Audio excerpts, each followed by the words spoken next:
beautiful Sunday morning. We're out in Lake Pleasant, Arizona, or just south of. This is Kyle. He owns this car.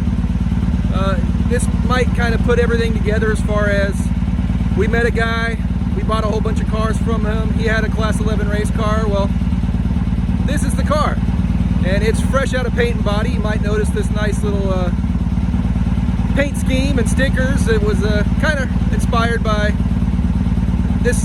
that number right there. You guys might remember that from some movies back in the day.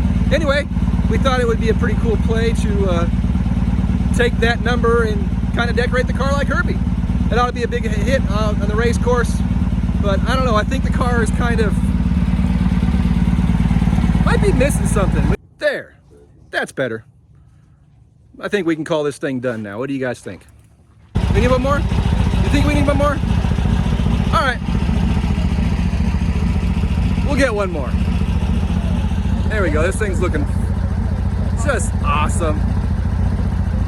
Ready to go and get dirty. We're gonna, or rather, we're nothing. This isn't my car. This is Kyle's car. He's gonna take it out and do some spins and do some testing on it before he's got an upcoming race in Utah? Yep. In Utah in just like a week or two. So he's gonna do some break in the freshly built motor, test the new configuration, and we're gonna film it and just have a bunch of fun getting dirty this morning.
So just a little rebuild on the shocks. We add a little bit more rebound, keep the back end a little bit more planted. So guys behind got the shocks all pulled apart. Race car, because race car. Yeah, got you. All right, we're gonna go for the